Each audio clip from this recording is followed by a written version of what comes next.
see you here.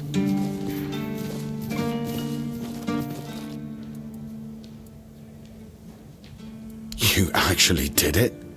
Cleared out those tunnels on your own? Every captain before me thought it was a fool's errand, not worth the risk. And how are those tunnels? Salvageable?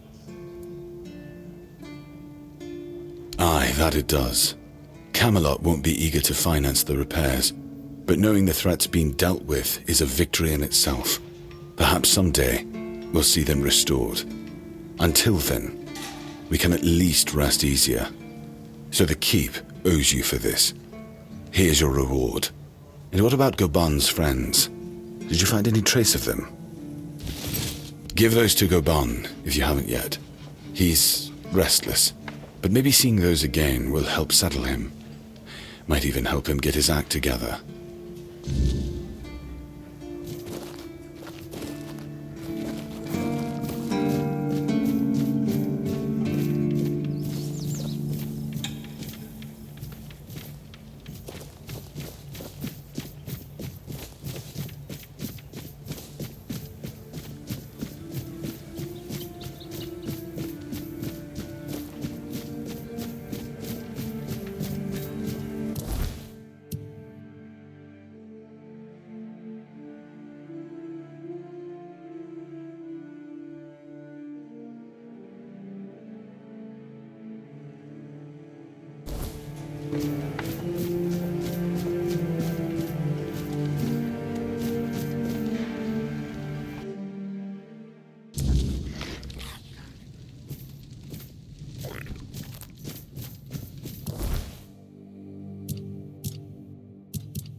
He told that tale about the tunnels more times than I can count, to anyone who'll listen.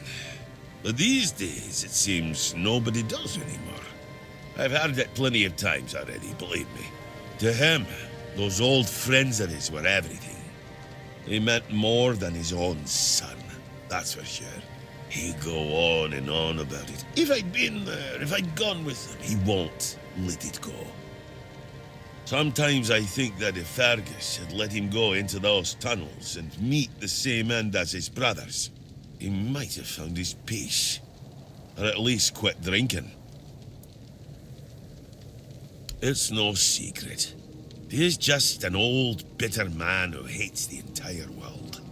And I'm a part of it, so, well, it is what it is.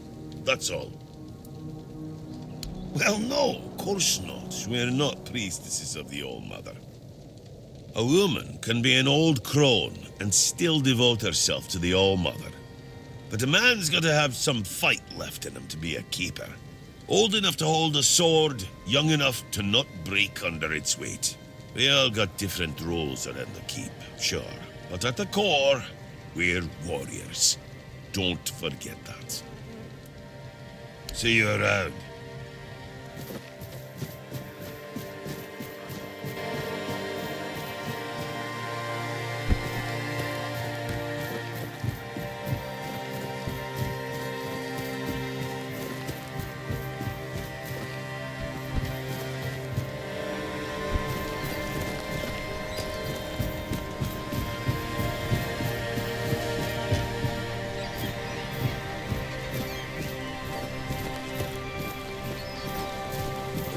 I hope Kate isn't making Morris do anything horrible.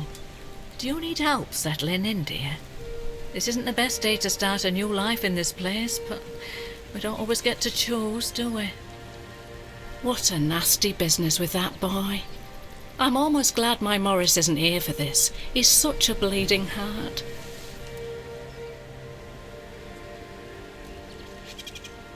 Oh, I'm not sure, love. I don't move around too much. I just heard about that fight with the rude keeper, and now poor Cole's locked up in a cage. Him and Patrice make such a lovely young couple. They remind me of Morris and me when we were their age.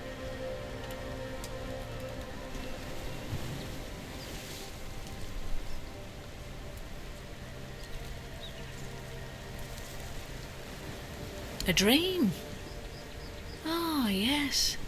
There was one, but I don't quite remember what it was about. I'm sorry, dear. I'm sorry, dear. I hope I didn't offend you. I'm still not used to all this. You see, I was born in Little Grove and thought I would live out the rest of my life there, working in the orchards in the mornings and drinking warm cider with my beloved in the evenings. We never wanted to see the world. I guess sometimes the world doesn't give us a choice, does it? That's what people say, but I never agreed. I weathered many storms with my Morris, coming out stronger each time. Avalon taught us to cherish the little joys of our everyday life. Without those lessons, we wouldn't have survived what happened to our village. Little Grove was raided by bandits, a local gang that had been terrorising the area for months, growing in numbers with each raid. Their leader, Bald Kate they called her, somehow got hold of a branding iron used to mark outlaws. After pillaging a village, she'd brand some men and women of her choosing. That way, Kate made sure nobody would ever help them, and that they'd have no choice but to turn to her if they wanted to survive. My Morris used to be a skilled tanner. I guess that's why she picked him. It is, isn't it? Kate is nothing if not resourceful. It's a shame she doesn't put that talent into helping people instead of hurting them. I don't know. The keeper at the gate turned Morris away because of the brand on his face. I would have left with him, but I was sick and exhausted from the journey, so I promised to join him when I got better. Except now I've no idea where to find him. No, he only promised that he'd find somewhere safe, but I'm not sure if there is any such place left in the south. Oh, Mother bless you, my dear. That's all I could ask for. Please, let me know as soon as you learn anything. At first, it wasn't so bad, but now it gets worse every day. We just sit around here, doing nothing. Don't get me wrong, we have food, we have a roof over our heads, and we're grateful for that, but no one trusts us enough to let us do any work. None of us wants to be a freeloader, as they call us. I wouldn't mind a task or two to earn my keep and to take my mind off my troubles. I might not be all hale and hearty, but I've still got two good hands, which is more than you can say about some of the codgers living here. Take care of yourself, love.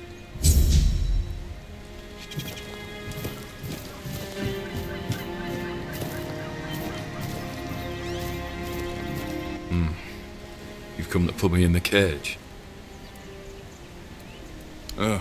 Sorry. Just a bit of grim humour. You know, about what's been happening here. Such a mess, isn't it? Cola's alright, and Beatrice, what a shame. Such a fine girl. Anyway, I'm Ellis. Nice to meet you. What do you need?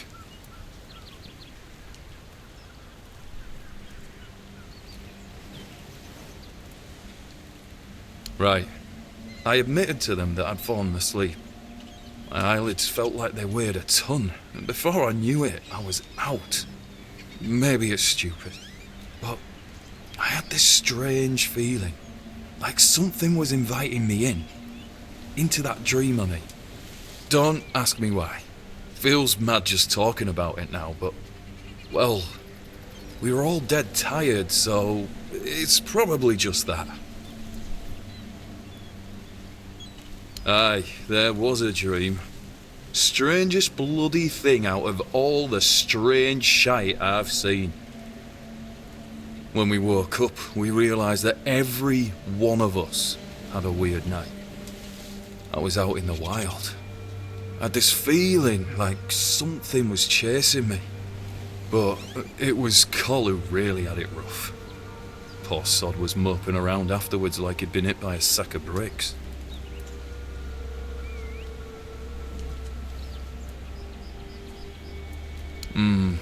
Yes and no, to be honest. See, Col has always been quick to anger, especially when things went sour. And back then, an awful lot of things were going to shite. But this time, I don't know, it felt different. He didn't even bother chatting with Beatrice. Normally, they're a good couple, a real match, if you ask me. No, he didn't talk to me or anyone else in the group. Guess he didn't want us to worry, especially his lass. Still here, still breathing.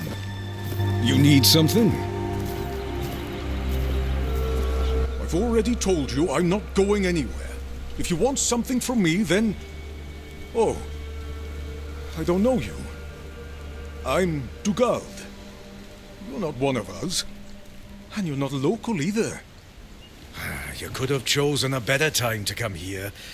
Kind of poor ambience, if you know what I mean. Well, at least we have a roof over our heads.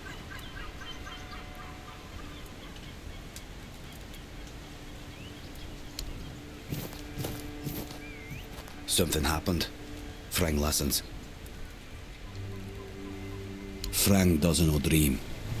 Frang calls them visions, and yes, Frang had one not long ago. Alone, surrounded by wolves. They were no aggressive, so Frang felt no fear. It was they who feared Frang.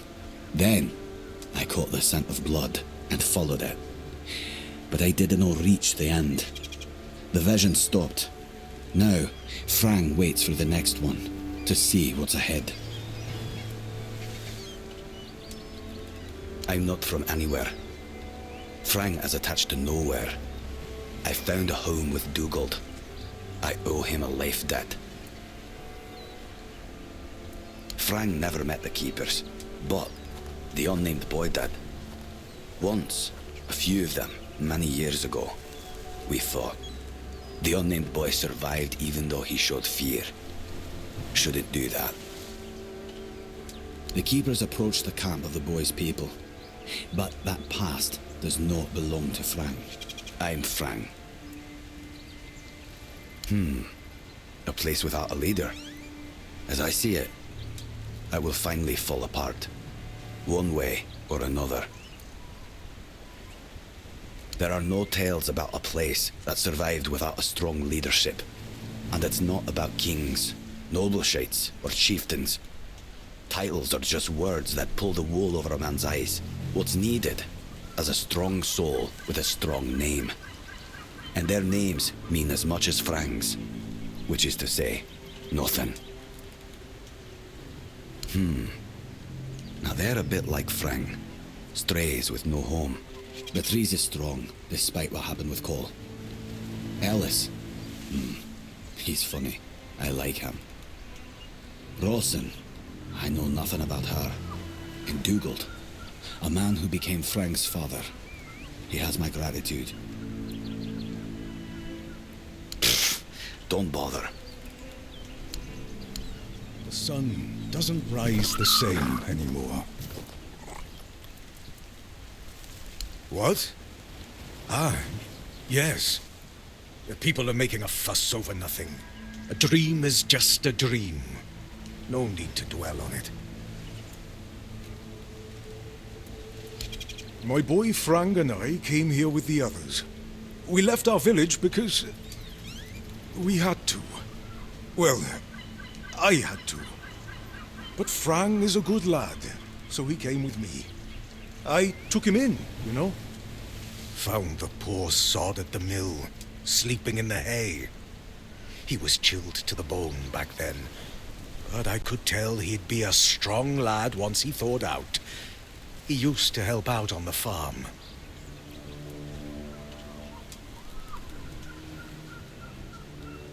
He's young, but he already has a couple of tattoos. Tribal ones. Means he must have been cast out of the Del Rita. At first, the people in our village gave him dirty looks. But then they realized he wasn't a bandit. He was a good, hard-working kid. Then they started to treat him as one of their own. Ah, Frank is a quiet boy, and he doesn't talk much about himself. I feel like those days with the reader are long buried for him. Almost like he never lived them. Roscree. Few shacks and a small field of grain. I was a miller back there. My daughter married a good, hard-working man. Eventually, I gave them the mill. Still helped around, but wanted to let the young folks learn how to work there. Then this kid, Frank, came along. Everything seemed to be going pretty well. Of course, something happened. Life here can't just be bearable. Oh no. Everything has to get screwed up somehow. That's the way it goes in this cursed land. My dear Trina and her bairn. They got caught by a weird beast. I started to hit the bottle and finally, my son-in-law kicked me out. I left Roscree. And so did Frank. He says he has some kind of life debt. And he won't leave me alone until one of us drops dead. I'm sorry too. To be honest, I'm a bit confused about what's going on. Usually it was me who yelled at everyone, and now I feel like a drudge. And this nasty thing with Coll. Poor lad. Shouldn't have ended like that. He and Beatrice got along very well. Let me tell you something. When I saw all these wrinklies around here, I thought this place would suit me. But then all this shit happened. I suspect we won't stay here long.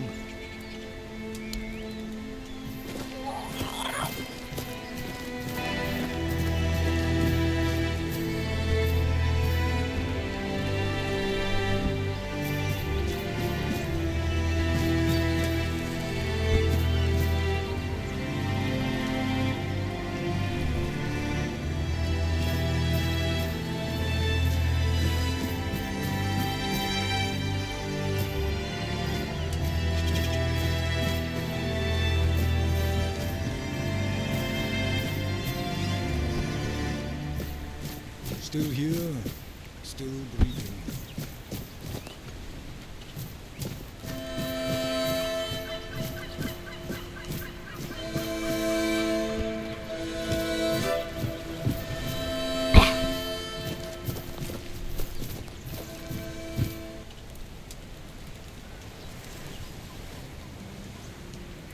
Be careful out there.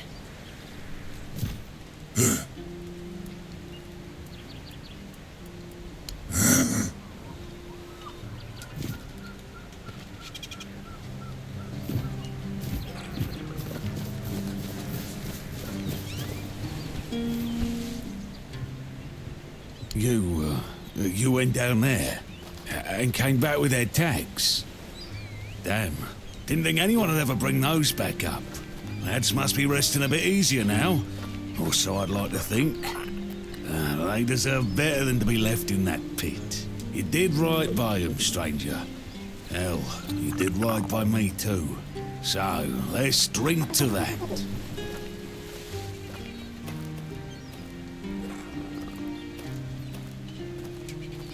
Did I? Oh, I don't remember. And if I don't remember, it doesn't count. But, maybe I did say that. I started cozying up to a bottle the day I came back alone from those damn tunnels. I guess it's time I made good on my word. For them. For me. This old fool is done with the booze. I think I owe you. More than I got words for. The guts to go down there, and you brought back what I couldn't.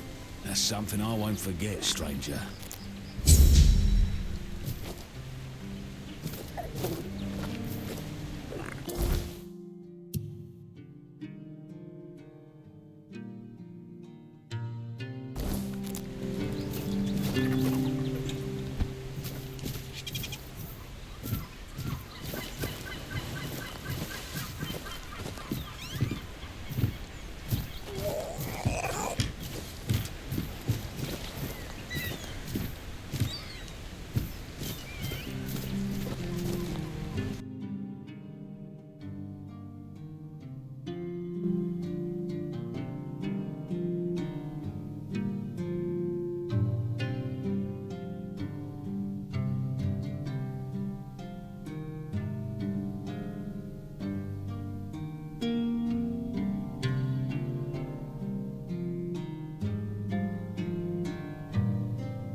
not beaten yet!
Making me angrier!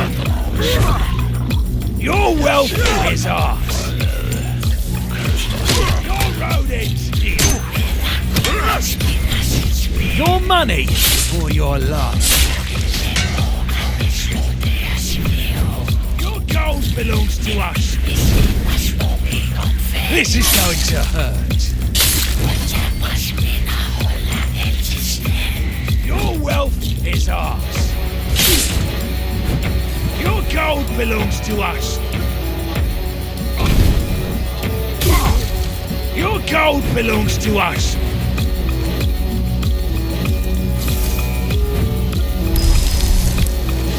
Your gold belongs to us!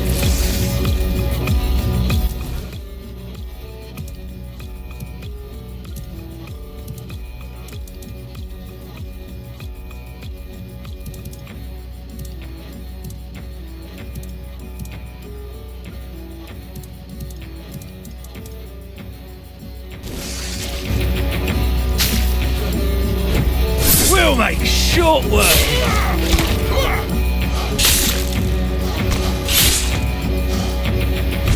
We'll make short work!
this!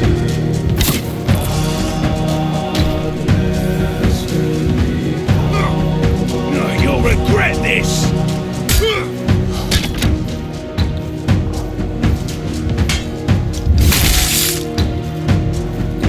You're up!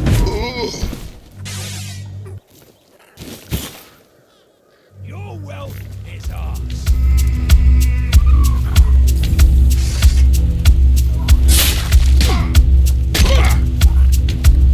This is going to hurt.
Mather favours me. Open this and release me.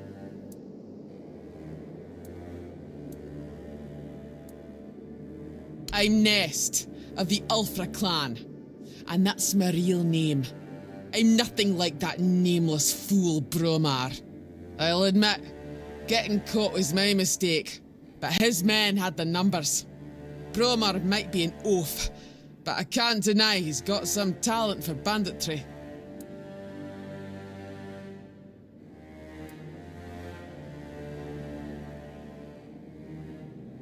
That woman thinks only about business, doesn't she? Can't say I blame her. In times like these, everyone has to look after their own skin. They took everything I had, but I managed to hide Orla's package before they caught me. You can dig it up and take it to her. She'll pay you, and we'll be even. Consider it my thanks for freeing me. Finally, someone with some sense in this den of idiots. Thanks. I'll heal up and head back to my people. You didn't happen to kill that big oaf hanging around outside, did ya? Bromar no face. Suits him with that ugly mug of his. Well, honour demands I kill the bastard, but I'll tend to my wounds first. Thanks for freeing me. You're all right for a non-reata.